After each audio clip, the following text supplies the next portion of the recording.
ఆ రోజు యేసుక్రీస్తును సిలువ వేయడానికి ప్రధానమైన కారణం ఏమిటి? అక్కడ రాయబడి ఉంది. ఏమిటట?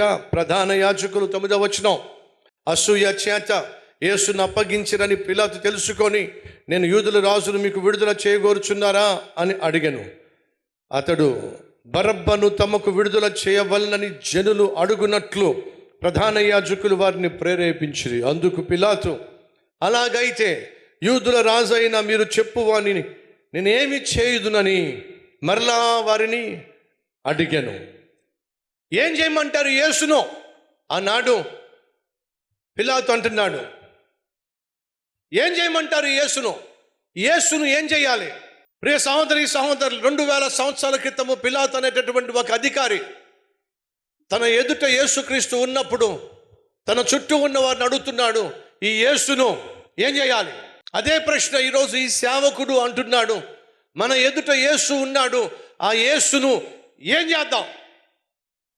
ఆ యేసును కొందరు అర్థం చేసుకున్నారు, రక్షకునిగా అంగీకరించారు, కొందరు అపార్థం చేసుకున్నారు, కొందరు అవమానించారు, కొందరు అపవిత్రాత్మ కలిగిన వాడు అన్నారు.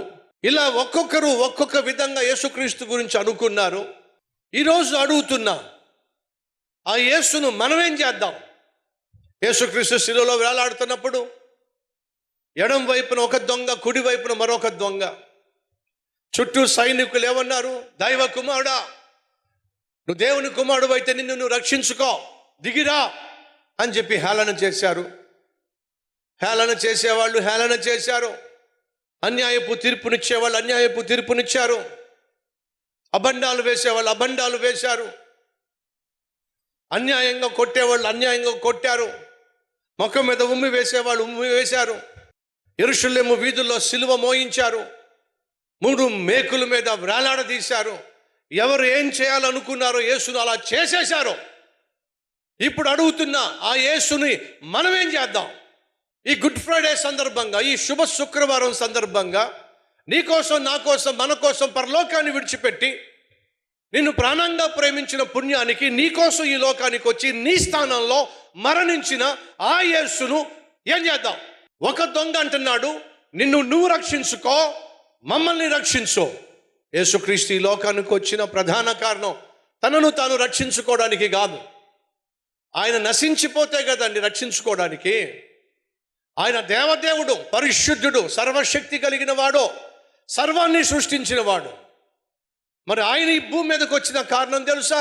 తన్ను తాను రక్షించుకోవడానికి కాదు, మరే నశించిపోతున్న నన్ను రక్షించడానికి యేసు ఈ లోకానికి వచ్చాడు.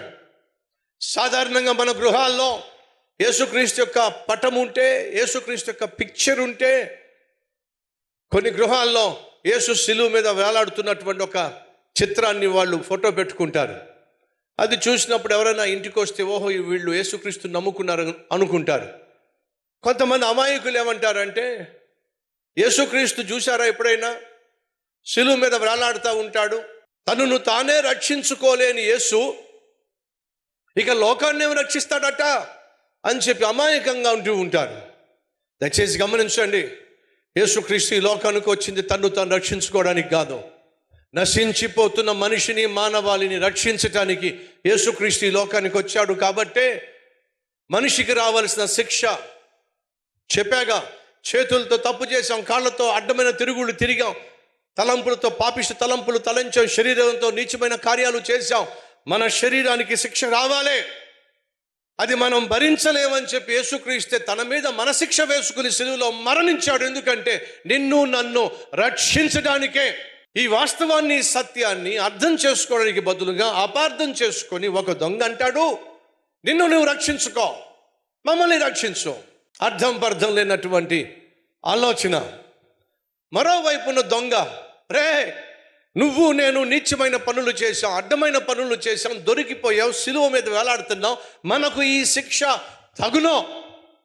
కానీ మన మధ్య వేలాడుతున్న ఆ యేసో ఏ తప్పు చేయనటువంటి దైవ కుమారుడు, సాక్షాత్తు మనుషులను రక్షించడానికి ఈ లోకానికి వచ్చిన రక్షకుడు. రెండోవాడు అంటున్నాడు, యేసో నన్ను రక్షించవా, నన్ను నీ రాజ్యానికి చేర్చుకోవా. యేసు 3 మేకుల మీద వేలాడుతూ కూడా ఓపిక తెచ్చుకొని ఏమన్నాడు తెలుసా? నేడు నిశ్చయముగా నీవు నాతో పాటు పరదేశులో ఉంటావు. ఒకడేమో యేసును అపార్థం చేసుకొని నరకానికి పోయాడు, మరొకడేమో ఆ యేసు యొక్క రక్షణను అర్థం చేసుకొని యేసుతో పాటు పరలోకానికి వెళ్ళిపోయాడు. ఏం చేద్దాం ఈరోజు? యేసును వ్యతిరేకిద్దామా? యేసు ప్రసాదించే క్షమాపణను కాళ్ళదనుకుందామా? యేసు అనుగ్రహించే పరలోకాన్ని వద్దనుకుందామా? యేసు ప్రసాదించే క్షమాపణను ఈరోజు అడగకుండానే వెళ్ళిపోదామా? లేదా రెండవ దొంగ వలె, యేసు నన్ను ప్రాణంగా ప్రేమించి నా కోసం ప్రాణాన్నే దారపోసి నన్ను రక్షించడానికి ఈ లోకానికి వచ్చావు, చచ్చిపోతే పరలోకంలో కళ్ళు తెరిచే భాగ్యాన్ని ఇవ్వాలని చెప్పి ఆశిస్తున్నావు, నరక శిక్ష నుంచి తప్పించి పరలోక భాగ్యాన్ని ఇస్తానంటున్నావు. ఇంతకన్నా నాకేం కావాలి? యేసు నిన్ను నా రక్షకునిగా అంగీకరించాలని ఆశపడుతున్నా. నువ్వు ప్రసాదించే క్షమాపణ పొందుకోవాలని ఆశపడుతున్నా. బైబిల్ సెలవిస్తుంది, యేసుక్రీస్తు నందు ఉన్నవాడికి ఏ శిక్ష లేదో. యేసుక్రీస్తు నందు ఉన్నవాడు నూతన సృష్టి, పాతవి గతించెను, సమస్తము క్రొత్తవాయను. నీ పాత రోత జీవితాన్ని నా ప్రభు క్షణంలో బాగు చేయగలడు. పాత రోత జీవితం నుండి నా ప్రభు క్షణంలో నిన్ను విడిపించగలడు. నువ్వు కలిగి ఉన్న ప్రతి విధమైన పాపపు బంధకాల్లో నుంచి నా ప్రభు ఈ క్షణమే నిన్ను బాగు చేయగలడు. నువ్వు చేయాల్సిందల్లా ఒకటే, యేసు నన్ను రక్షించవా? యేసు నన్ను క్షమించవా? యేసు నన్ను బాగు చేయవా? ఈరోజు మన మధ్య ఎవరైనా ఉన్నారా? యేసయ్య ప్రేమను ఈరోజు నేను గుర్తిస్తున్నా. నీళ్ళ నుంచి చేపను వేరు చేస్తే చేప చచ్చిపోతుంది, నేల నుండి మొక్కలను వేరు చేస్తే మొక్కలు చచ్చిపోతాయి. దేవునికి వేరైపోయిన నువ్వు నేను బ్రతకడం సాధ్యం కాదు. బ్రతికి చస్తున్నావు, చచ్చి బ్రతుకుతున్నావు ఎంతకాలం? అదే యేసుక్రీస్తులో నువ్వు నేను ఉన్నట్లయితే సంతోషంగా ఉంటావు, సమాధానంగా ఉంటావు, సఖ్యత కలిగి ఉంటావు, సహృదయం కలిగి ఉంటావు. అట్టి జీవితం నాకు కావాలి అన్నవారు ఉంటే మీ హస్తాన్ని ప్రభువుకు చూపిస్తారా?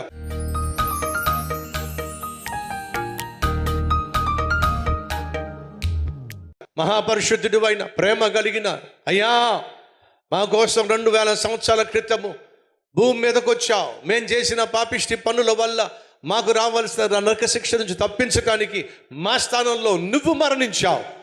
నాయనా, దేవుడు లోకమును ఎంతో ప్రేమించెను, కాగా తన అద్వితీయ కుమారుణ్ణి లోకానికి పంపించెను. ఆయన యందు విశ్వాసం ఉంచువారు నశించక నిత్య జీవము పొందున్నట్లు యేసును మాకు అనుగ్రహించావు.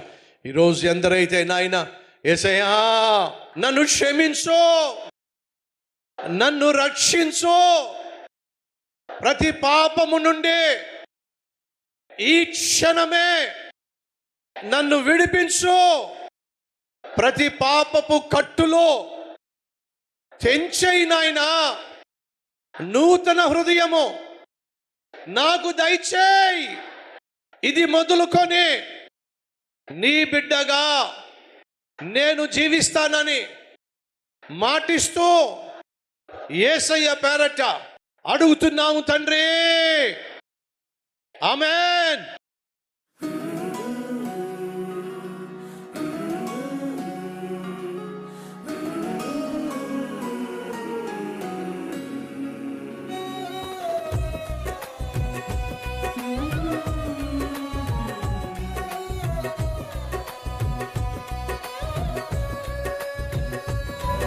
సందేశం మీకు ఆశీర్వాదకరంగా ఉంటే 10 మందికి షేర్ చేయండి, లైక్ చేయండి, మీకు నచ్చిన కామెంట్ పెట్టండి. మళ్ళీ రేపు ఇదే మార్నింగ్ డివోషన్లో కలుసుకుందాం.